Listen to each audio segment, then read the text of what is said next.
Wait, is it starting? That is absolutely feral. It's not a big deal. It's just a sweet, fun thing that's the best thing ever. This is a yes for you. Riding on birds through Paris. The 39th year of the 20th century came the Great Dissolution. Are you fucking kidding me? It just gets stranger and stranger. I swear this world is going to hell in a handbasket. I have to tell you about my dream. We were in the corner booth. Yep. And and then what happened? You gave Lexi COVID. I gave Lexi, I gave her COVID. It was all part of a big plan to basically keep her to myself for a week, where I could finally, just make my intentions clear and seduce her. No, yeah, it was. Oh my God, I forgot you guys weren't together. We weren't together, and that's how we got together. We shared a traumatic COVID bond. Yes, on her 25th birthday. Yep. That was this big bash that her friend, me, from California, flew out. Anyway, she's looking mad right now. Yep. Anyway, but that's how you guys got together, which is really cool. That's how we got together, yes. Anyway, welcome to the podcast. Thank you, Jorge. Thank you, Ted. So happy to have you. You're my first New York it girl that I'm having on the podcast. Seriously? Yeah. Who have you had so far? All people with non-parental event stories. Oh, really? Yeah. Okay, so cool. you're my first artist series. Am I the first non-American person? Yeah. Oh, cool. Yeah, you are. Cool. Oh, speaking of that, okay. I was going to ask you where you're from, but you kind of already... I'm from... So I was born in Spain. I was born in Madrid. But I've been here... Yeah. I've been here for like 10 years almost. So... In New York? In the United States. Okay. Where were you before New York? I was in Pennsylvania for a couple of years. I finished high school there. Oh. And then I went to Boston for undergrad.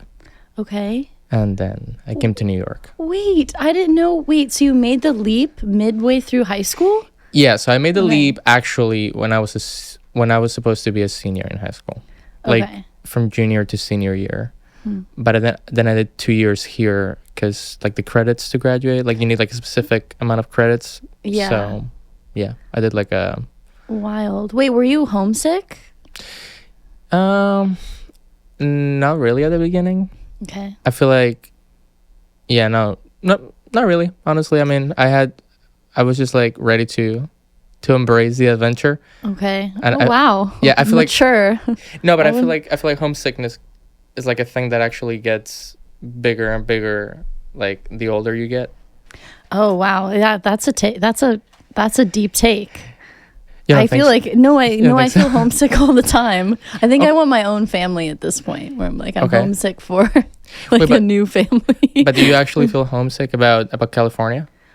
No, because I can compartmentalize it so well. Okay. Like when I'm here, I'm so happy to be here. But as soon as I go back to California, I feel like I'm like, oh my God, I've missed this so much. It's like a really visceral feeling, but I don't notice it very much. Do you? When I'm here. Okay, but like. That's fair. I mean, I guess it's like not so. I mean, California and New York are very different, obviously, but like it's the same language and all that stuff. Like I feel like the leap is not like it's nothing like moving from a foreign country. And were you already into acting in high school? Like, tell me about how you got into acting in the first place. Okay, yeah. So that's the reason why I moved here because I was like, okay, if you want to be I wanted to be an actor, and in my mind, to be an actor, you had to, do it in the United States. I don't really know why I thought that. But I guess because like a lot of the movies and stuff that I consumed and like the culture that I consumed was American culture. Yeah. What movies and TV shows and like actors did you grow up admiring? I mean, I don't know about admiring, but like I would like watch like How I Met Your Mother, The Fresh Prince, The Simpsons, like that's all that like that stuff is like always like running on Spanish TV. Wow, that was such time warp. I know, right? Those are such artifacts. Okay. Like, it's like, so it's like the popular culture that like the people are consuming in Spain. It's all dubbed in Spanish, so like you don't really process that. Oh, this is made across the world. Right. But when I got old enough to realize, oh my God, like the guy that plays Ted Mosby is an actor who lives in whatever. I'm like, oh, okay, that's interesting. Okay, so you were curious to go to the United States from a really young age. And when were you like, oh, I love acting and also I'm kind of good at it? Like, so I don't really. Okay, so I think when I first started to get into acting was when I was around 14 years old. I was in Spain, and there was like this class where we were like had to write an essay about like what we want to do when we grow up. And I remember I wrote like a first draft, and I was like, I want to be a detective. okay. But then I was like, the days were getting closer to like hand it in. I was like, I don't really want to be a detective, right? And I was like, okay, why did I say that I wanted to be a detective? And I was like, oh, because I watched Sherlock Holmes or whatever, and I wanted to do what he was doing. Okay. But then I was like, oh, I watched, like I will watch this other thing, and then I want to do that other thing. So I was maybe like I want to be. Okay. No, well, I was like thinking, like I was like, maybe what I want to do is like I want to be an actor, maybe because they get to do all those things. So I was like, I want to be an actor, and I wrote an essay about that. Okay. And then I was like the only person that wrote that, and then my teacher was like, oh my God, like an artist, like because everyone else was like a lawyer, a doctor, whatever, or like a soccer player or whatever, and she was just like.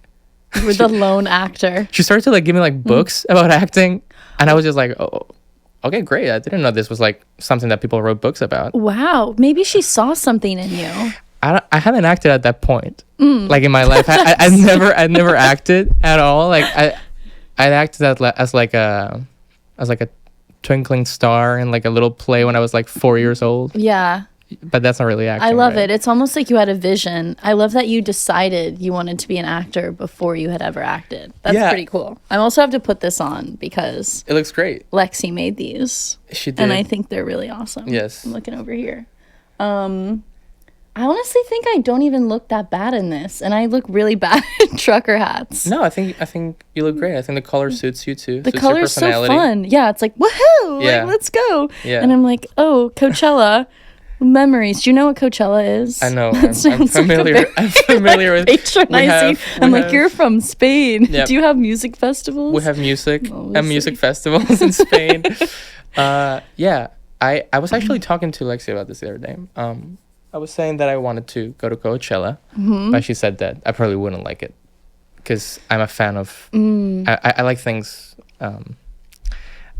Yeah. Well, she said I probably just think it was too chaotic. Too chaotic. Yeah, it is. It is. I remember we were definitely chaotic there when we went in high school. And yeah, that I feel like it. I mean, this says it was cooler in 2016. I would argue that it was never cool, but we thought we were cool. No, but I feel like it's like a cool, like it's a cool thing. It's like an official cool thing, right? I think it was probably. I feel like nothing is cool forever. I think Coachella was probably cool in the early 2000s. You know what I think happens? I think it's like it's genuinely cool, but then the people that say it's cool get cynical about it, and they're like, "Well, I'm gonna say it's not cool because I don't want to be like, I don't want to show that I think something is cool." So then I want to say it's not cool. Okay. But I think it's cool. I mean, it's music in the desert. It's music in the desert. How bad can it be? Come on. Right. And it's like... Yeah. I would go again, honestly. Yeah. The lineup this year is really good. Really? I'm not up to... I guess we'll cross that bridge when we get there and see if we end up going. Yeah. Tell me, just to... give people an idea who like people like the audience, not everyone who's listening is going to be an actor or familiar with acting. So I want to get deeper into that, but I kind of want to start light, and I want a funny audition story. Like what's like a funny weird story about a gig you got or an audition or an acting class or some sort of drama you had with a fellow actor that really that you feel like encapsulates what kind of like the day in the life of being an actor. So actually, as you were saying that, something came to mind, which I haven't thought about in a while, which was, I went to drama school, right? Which basically you go to study acting I went for 3 years. Okay. Wait, did you do undergrad acting too? No, I did. No. I did theater and creative writing. Okay. But basically drama school is like a bubble where like everyone is like very serious and very like self-important and very like, you know, this is art, right? And like I'm an Yeah. artist and I'm a vessel for like a higher power, which is you Oh know my. creativity, and like it's Think- very self-serious, right? Yeah, I think that's why I didn't go. Yeah. but okay, but in that environment, it's like when you're working on a scene with like a scene partner or a friend. I was working on a scene with a friend, and we were both like, we want to do such a good job. Like Okay. we're very serious. We're very committed. Yeah, was this Max? No, it was Libby. Okay, It was okay. Libby. Oh, awesome. I Libby. didn't want to say Shout because out. it's a little embarrassing, but Oh, no worries. Oh, no, it's okay. It was She'll be whoever. okay. She'll we'll be. dub, It was we'll bleep whoever. the name It totally anyway. wasn't Libby. But so before we present the scenes in class, we have like a little moment behind this curtain where we're like Okay. preparing and getting into character, and I was like, you know, on one side of the sort of like space, and Libby was on the other side, and we were both like, we're doing a scene between like these two characters who are like lovers, and he loves her, but she doesn't love him. Okay, so serious scene. Serious dramatic. scene, like Okay. it's a climax of the play, Okay. and What play? it's The Seagull. Oh, love Classic. Chekhov. Yeah. Okay. Very, very theater school. And, you know, we're just basically like prepping, and we both have this face of like just focus, which is just fear. We were like just really, I was, you know, we are just nervous. And then the curtain opens, and we're supposed to start the scene. And as the curtain opens, we run towards each other to embrace, and she headbutted me, like right on the chin, so bad, like my mouth started bleeding, and it was just like the biggest jump from like self-importance. This is very serious to Yeah. like we're playing pretend, like we're just so, this is so Right. silly. Like and like I was just like, the teacher was like. Okay, no, stop. Well, it wasn't like I was bleeding bad, but I was Yeah. like, oh my God, like this is so ridiculous. Like you can take it a little more, Wow. a little easier, which I feel like is like a good sort of like way to think about acting, right? Yeah. Like you think it's really important and whatever, but Yeah. it's just silly Right. playing around. Right. I love that. Do you feel like you perform a lot better with that mindset when you're coming at it from a place of curiosity and like what have you? Or do you feel like sometimes being really serious and self-important does help? No, I think the first thing you said is so important. I feel for me that it's important for everything. I feel like sometimes when you're when you approach things with curiosity and you approach things from a place of, I don't know, but I'm here to find out, and you know, there's not a right answer. Yeah.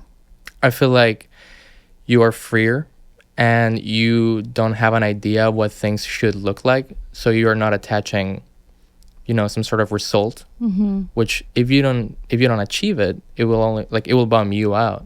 So approaching things with, you know, I don't know what's gonna come out of it, I don't know where I'm gonna go, I think that's a good philosophy for anything artistic. I think that's important. Right. Yeah. Wow. Well said. I feel like it's easy to say that and to know like intellectually like that this is the best way to approach Yeah. things, and then life gets in the way and it's so hard to actually be that way. Yeah. I don't know if this moment. happens to you with like, because obviously the podcast is like a creative pursuit, or I would consider it a creative pursuit. I don't know if before each episode you're like, let's see where it goes, right? Let's be in the Yeah. moment. Let's see what happens. Let's see the energy. Exactly. But I feel like if I was in your shoes, I would think that. But then as it's starting, there would be like a part of me that it's like, okay, no, let's go down this way, which Yeah. I wanted to. No, let's go back this way. So it's like a constant giving in to the unknown. Definitely. No, it does feel that way. It feels really vulnerable too when I take a risk and ask like a riskier question, or feel like I stumble over my words. I'm like, oh my God, this is so cringe. Like, what am I doing? I need to stop. But then later I'm like, oh no, I'm really glad I tried that, because that's the whole point. Yeah, wow, drama school though. But you have also acted. I have, yes. Do you have a sort of like a different perspective on it? Because, you know, it changes from person to person, and that's No, valid. I think I'm right with you. Oh, really? Right with you there. Yeah. I think we're like very much on the same page. I get scared. I don't know if you still get nervous before, like, course. even though, yeah. I think that the nerves and the fear of like, oh, I want this to be good is always something that I'm trying to like figure out. I'm just trying to get rid of that pressure so I can actually just explore. And has this ever happened to you where in a scene you're just feeling it out and discovering like what's happening kind of in early rehearsals, and you do something and it just really doesn't land? It's so hard to get over those moments, don't you think? Or do you feel like you've gotten better at it because you're acting all the time? You're a working actor. I am not a working actor. You are contributing to society with your art. I am not. No, I don't agree with that, because I mean, this is the same thing, right? Like if you stumble over your words or whatever, it's like it doesn't make that much of a difference, really. Like I think like when you approach it from a place of like, when you are not the focus and you remove yourself from the equation a little bit, it's like okay to make a fool of yourself or like mess up or like make a completely wrong choice, because then it's like, okay, so what, right? It's like you'd be a good teacher. I'm a teacher. Right. Yeah. Tell me, what is your day job? Let's see. No, I teach little kids. Theater. Okay. So I've taught theater. I'm also teaching arts and crafts, but theater is the main thing. Nice. Cool. Do you like working with kids? I do like it. I think it just like, it's almost like I don't know if I can say this, but sometimes it has its good thing. It's good things and it's bad things, right? Like anything. It is like its own learning experience to deal with so many human beings who have like no filters, and like if someone is tired, like if I was tired right now, I would just, whatever, I'm tired, I'll do this. But like if I was like a 6-year-old kid, I'd go under the table, I'd like scream, I would maybe like Have you been like, am I in acting class a few times while dealing with them? It's surprisingly similar. It's like actors are very like, it's very similar to like little kids or like drunk people or like the people on the street sometimes in New York that are just like talking to like the air and just like doing like a dance or whatever. I'm like, I've seen like my friends do that in class. Totally. So yeah, I love that. I think there's a lot of, just to again like warm the audience up to acting. What is a question you get a lot as an actor that annoys you from someone who's a non-actor? Is it like, how do you prep? No, it's actually like no one really has ever asks me about acting. Like it's okay. I don't think it's I don't think it's like the only questions I ever get, which maybe it happens to you or to everyone, is like when you go back home and you haven't seen your family in a while, and they're like, so what are you doing? And you try to explain to them like this very meaningful like last year of your life, how you spent it, and they're like, so I don't know, like how do you learn your lines? And that's hard. That's always hard. It's a private experience. Like the true fruits of acting, I think, are very private and shared with small. Sorry, go ahead. No. You go. Sorry. No, you go. No, I mean, because I think what you're saying is true, but I think that it's not just about acting. I think it's like about like like your mom is in California, right? So like if you're having like this very meaningful experiences making the podcast, and you are getting to like explore like a thing that you've wanted to do for a while, like you're living it, but then it's hard to retell a person that wasn't there. Yeah, that's true. Right?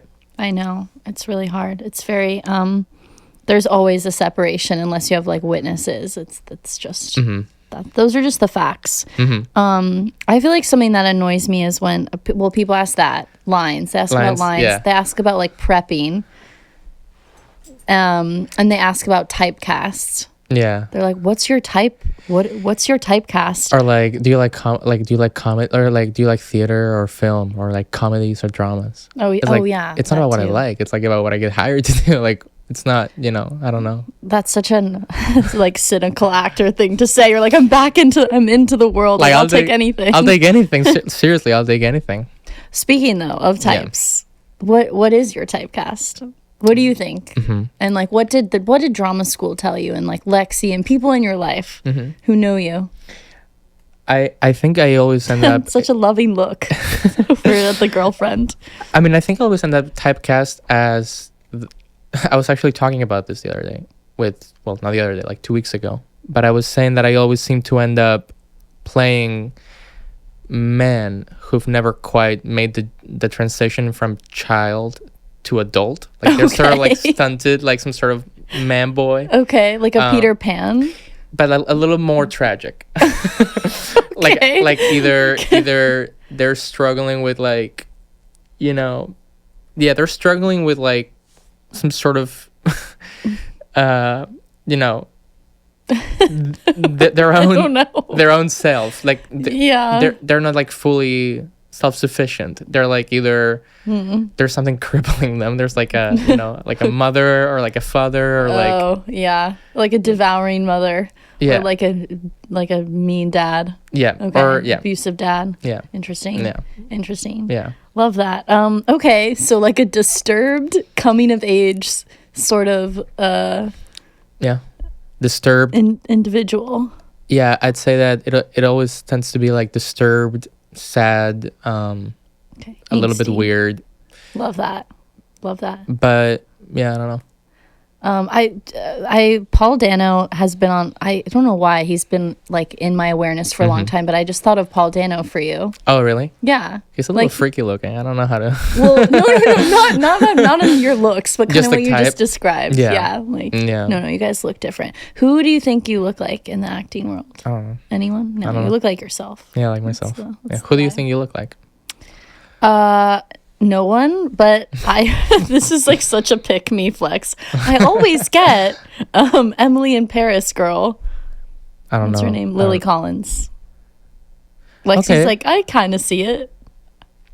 Oh wow, thanks. And you're like, sort of.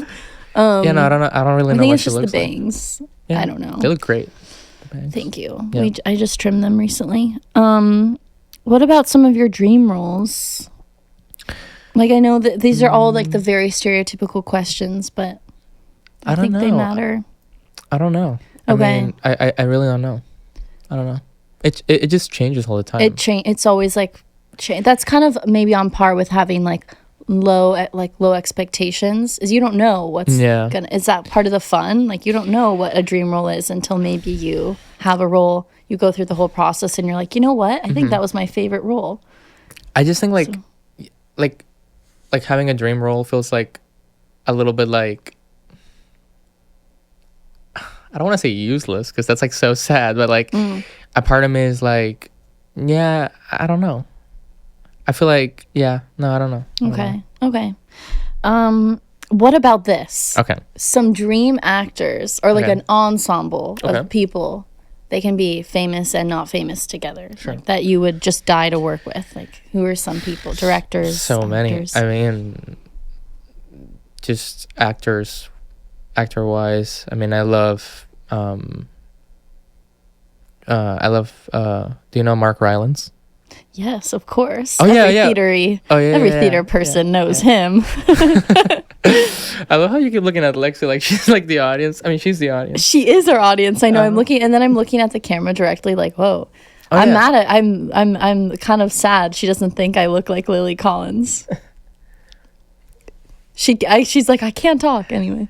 Yeah, I'm trying to like get familiar with like the sort of like logistics of the space. There, you're there. I'm talking here. On camera. On camera one. On camera one. This is it. Okay, actors. So Mark Rylance, I think is just amazing. Lexi and I saw a play the other day. Actually, it's called The Effect.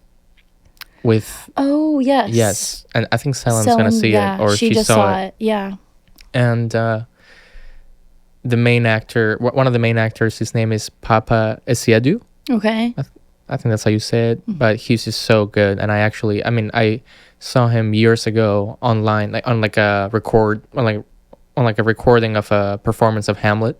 Oh wow! Okay. And it was just mind blowing. It was so good. It was like Hamlet set, I think, in South Africa, and it was just like like I've never seen Shakespeare before then, and it was just like whoa, like holy shit.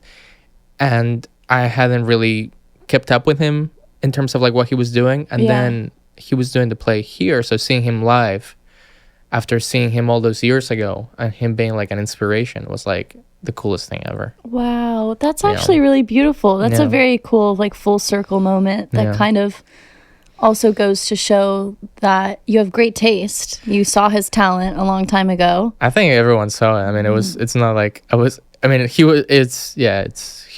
unbelievable. Yeah.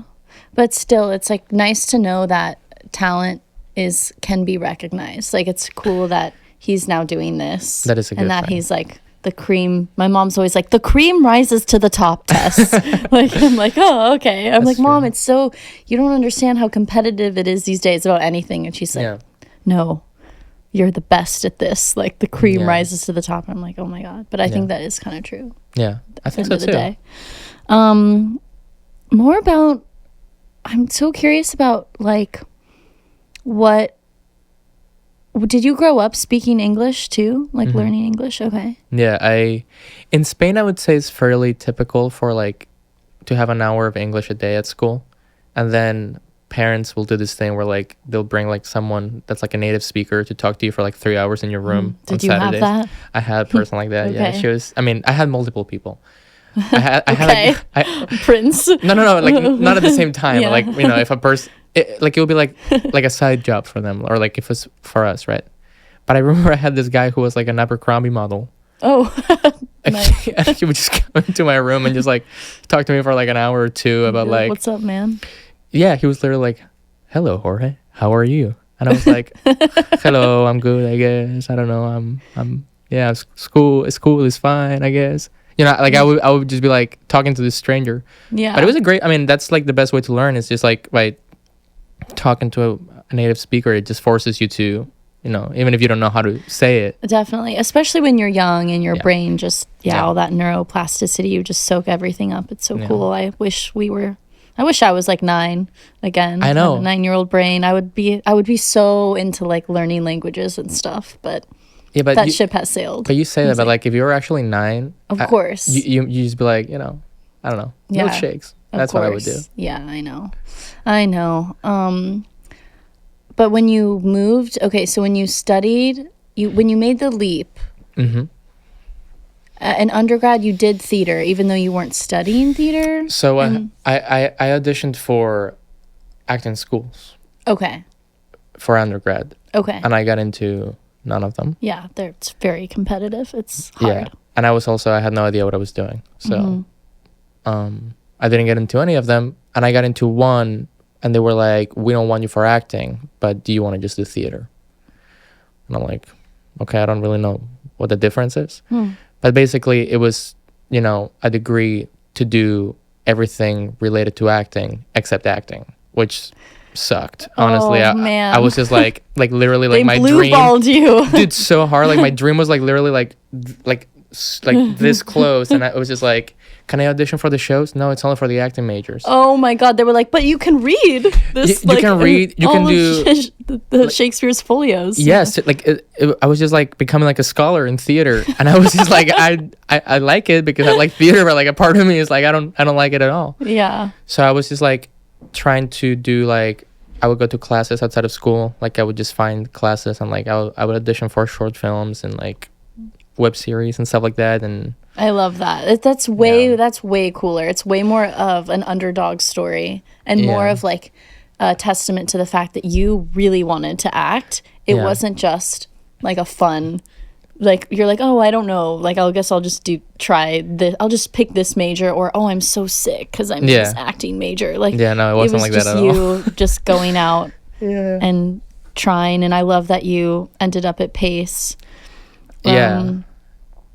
For your masters and stuff. That's just really cool. Were you ever intimidated about acting with English being your second language, or do you feel like, because I think there's a lot of happening right now in our culture around, like I feel like it started happening in 2020 during COVID, and all these like big foreign shows became like really popular in the mainstream. Like I feel like foreign film and television has always been very art house. But then we had like that one Spanish show about the heist. Oh yeah, Money Heist. Yeah. Yes, that. And then there was like Parasite, and like Korean films had a really big year. And like The Worst Person in the World. Have you seen that movie? Yeah, just like all this stuff became really trendy and in the mainstream. Finally, so do you think like did you ever worry about that being like, oh, I'm not American, I'm gonna have trouble finding roles? Sure. Okay. Yeah. Like, and has that shifted also?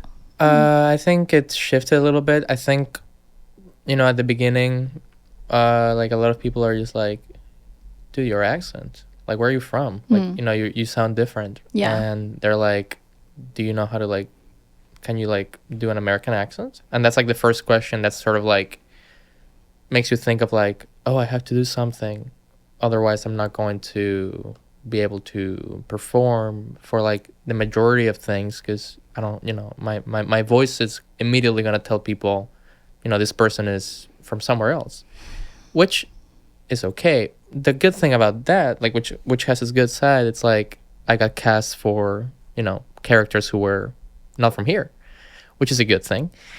Yeah. But I think as time has gone on, I just haven't really a part of me is just like, I sound the way I sound, and I'm from where I am, and I've played American characters, and I think it's just, I hope it's opening up a little more, just because I don't know. Do you crave to act in Spanish? Ever? Where you're like, oh, it'd be so fun to, have this role where I can. Well, it's like interesting, because when I'm acting in English, it's always like a layer of that's removed between me and like what I'm saying. Like it doesn't matter, how much I'm connected with the character or the story or whatever. There's always like a slight removal of like me and what I'm saying, because it's not like the sounds and the meaning of the words. It's not something that I've grown up with. Like I've learned it, but I'm actually a little bit not scared, but like intimidated by acting in Spanish. Okay. Because I feel like it feels really vulnerable. It feels like going really like to somewhere more primal. I don't know. Yeah, that's actually exciting, because I can envision you like just being like, oh my gosh, I've had such a breakthrough with a role like where you happen to be speaking Spanish. Yeah, you might be surprised.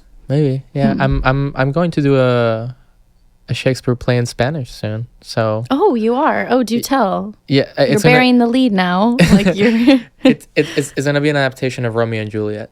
Okay. So, and it's gonna be in Spanish. Are you Romeo? I'm Romeo. Yeah. Oh yeah, wait, that fits your type. Yeah. Back to your typecast. Yep, there you go. You're Romeo. Yeah, there you go. Like Paul Dano. Listen, I can do that too. Both are fun. Didn't you just play a serial killer in a student film too? Or is that? No, I played. Yes. Cannibal or? Yes, all of those things. I played a guy who found himself killing and eating people on a feature film. But yeah, he was, Nice. I guess a serial killer is a good description for him. Right, he found himself. He's I don't know how this became of me. He's a serial killer, I guess. Yeah, yeah. And that's finished. You finished. That's finished. Okay. We might have to do reshoots later in the year, but that's finished for now. Okay. And I'm sorry, but do you have a preference? I feel like you like theater more, but. Because isn't filming kind of inauthentic in a lot of ways? Like, isn't it harder for you to get into character, or is that just maybe that's just me? Why do you say that? Well, I don't know. Whenever I've been on a set, I'm like, how do people act? There's so much in between stuff, and I've never been on like a real set though, anything truly professional. So like the waiting in between acting seems like that's definitely like a challenge, and I think that's also what makes theater more exciting, because it's all happening in the moment, and there's also people in front of you that are reacting to you, so that makes it a little more alive and a little more in the moment, which I like. But I also like, film has its own really awesome things too. Okay, good. You're like, I'll do anything. I think you just have a perfect attitude for acting, because you are so open. I mean, I think you kind of have to be. You truly are a blank slate. You are no, but you have rasa. to be. Yeah. But you have to do like if this podcast, instead of this amazing space, we were in like, you know, someone's closet, you kind of have to go with it, right? Like that's kind of like sometimes what you have to do. That's true. Do you feel like you're a go with the flow kind of person? No. Okay. Not but at you can do it for acting. That's where all your go with the flow energy. Well, and I'm sometimes is put. Yeah, like she rolling her eyes.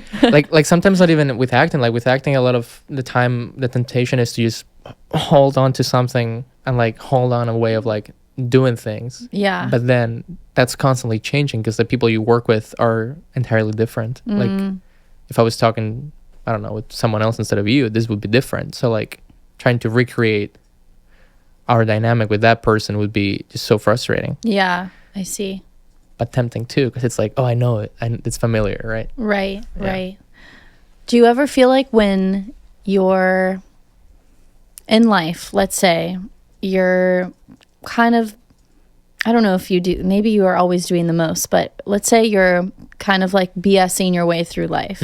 Do you feel like that affects your acting? Like if you're, and vice versa, like let's say you work kind of hard on a scene, but you're really not feeling it, and there are all these things that are going on, and you're like, oh, I want to try harder, or I'm trying, and it's kind of working, but it's not great, and whatever. And then do you feel like that has like a negative effect in your life where you're like, now I'm BSing in life too, and now I'm BSing on stage, like where you're not being vulnerable and you're not going to those difficult places either in life or on theater? Does it have like a snowball effect? Do you know what I'm asking? I think so. Yeah, it's actually a really good question. I think it's like, it's interesting because I think a temptation for when you're a young person, which I'm a young person, and you are too. We are all young. It's like when you're doing something, right? There you go.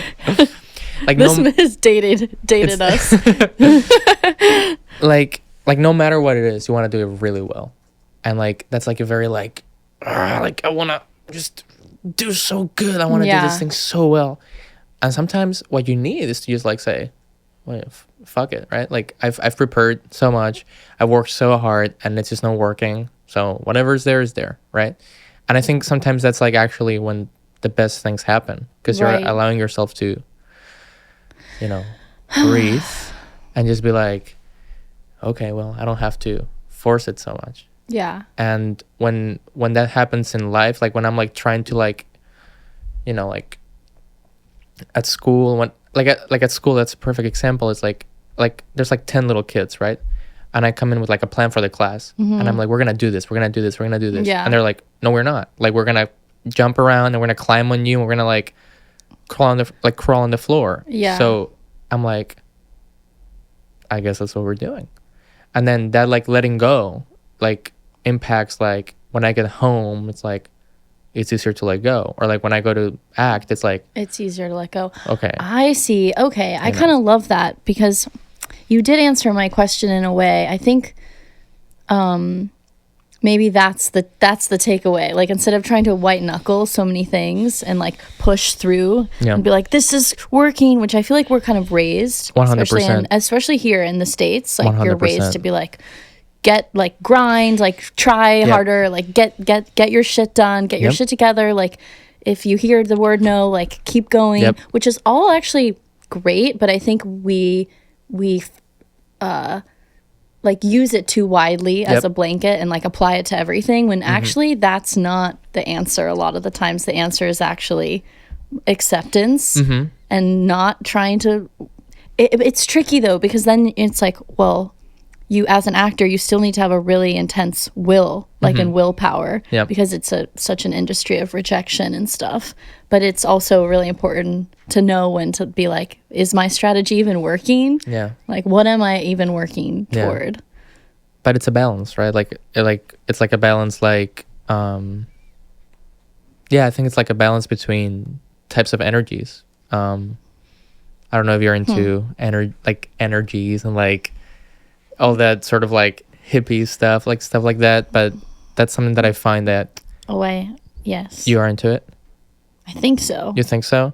So like a way I like to think about it is like two types of energies. It's like electric energy, which is like outward and pushing and like striving. Okay. And then there's magnetic energy, which is like you allow it. Right. Like the more feminine one. Yeah. Okay.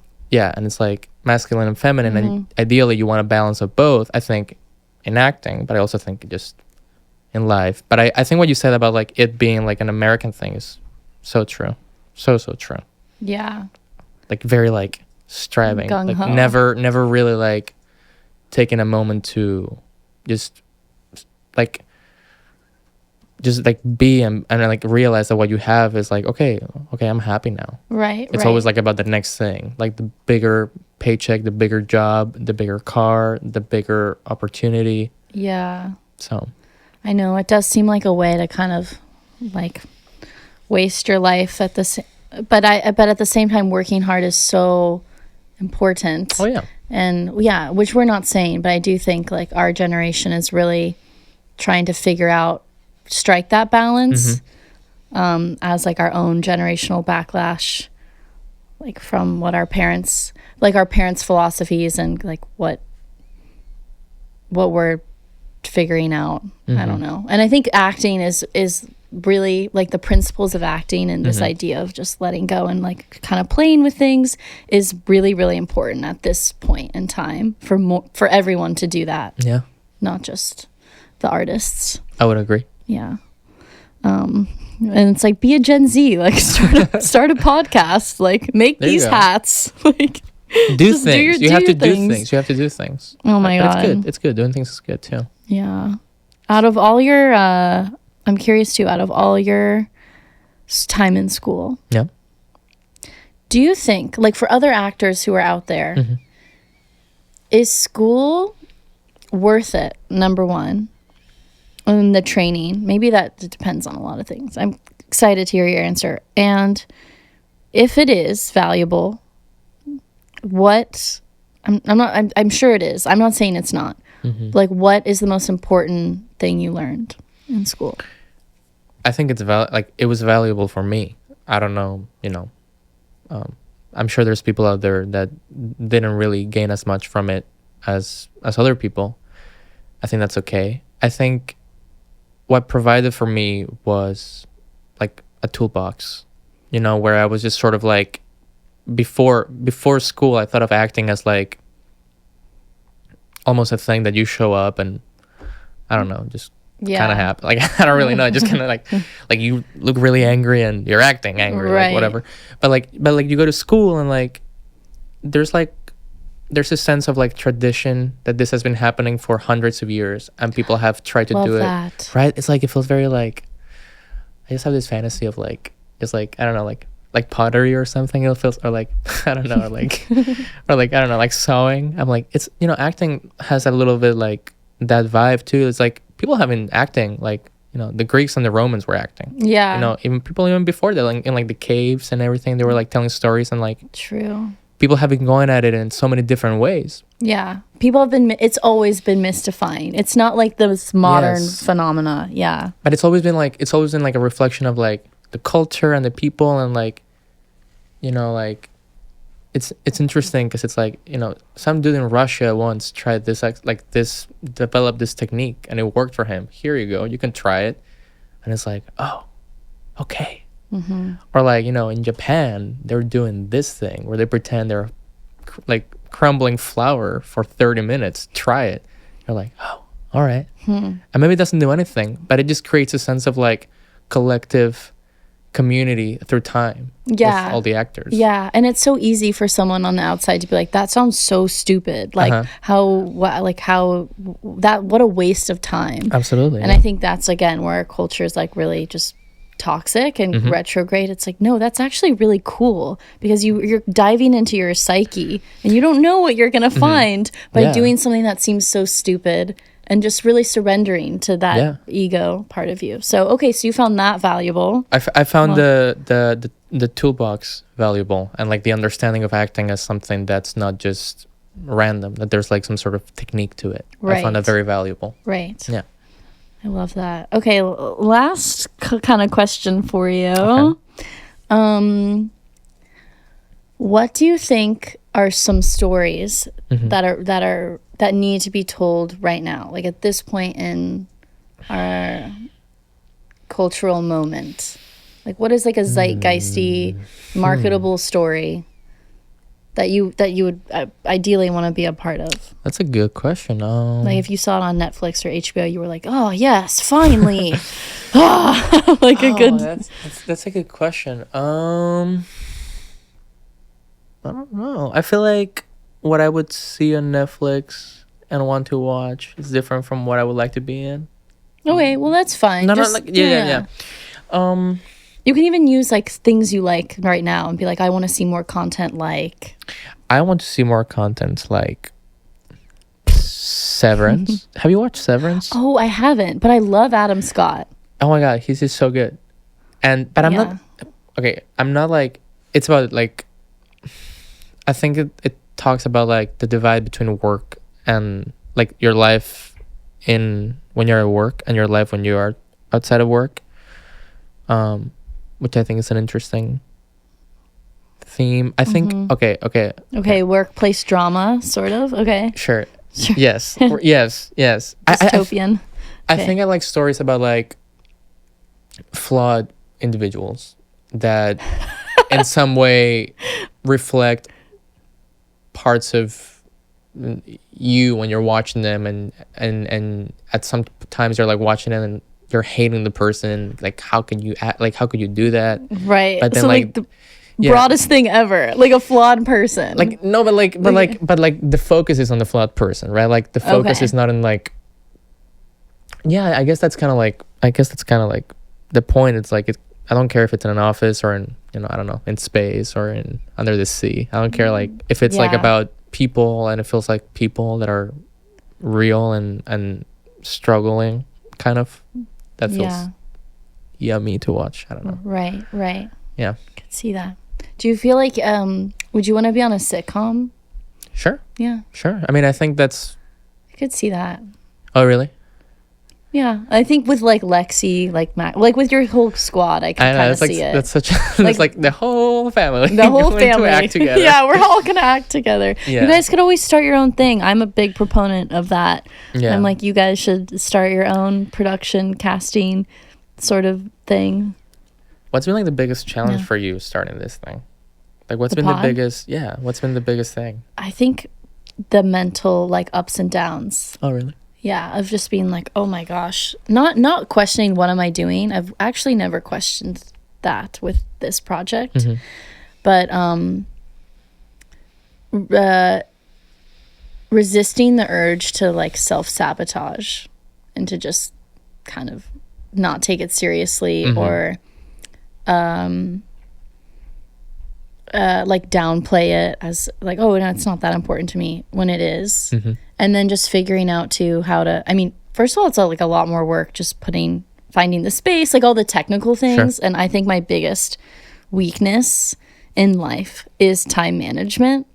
And that's a very important facet of being organized. So I just like really struggle with getting things organized. So that on the technical side, and then, like I said, just not self-sabotaging and actually trying to be really vulnerable and figuring out how I can really just be myself and make people feel more subconsciously at ease with me. Like where I'm not like, be comfortable, like it's safe, like not like that, where I just feel like I get the most out of my guests and ask like really compelling, good, thoughtful questions while also being vulnerable myself. Like, I don't know, it's kind of hard to get up here and be honest because there's the microphone and there's all this stuff, but especially with the stories about the non-parental events, they're kind of intense. So it's just interesting. Oh wait, I do have another question. Sure. About the family and life. You're an only child, right? Yes. What was that like? It was a lot of time spent around adults at an early age, which I think influenced the way I interact with people my own age, even to this day. Oh, amen, brother.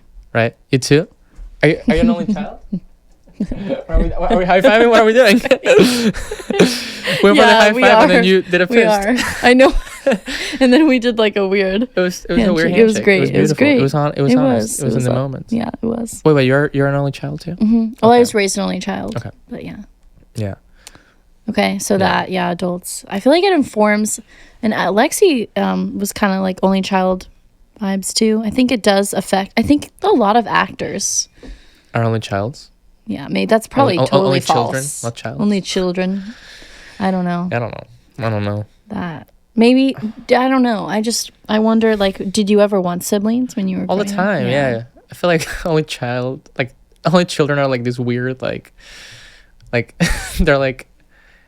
they look like children, but like they talk like adults because they're used to like, you know, like I don't know. At least that was the case for me. It's like you go with your parents' friends and they're like in their 30s and 40s. And you're like at the dinner table with them.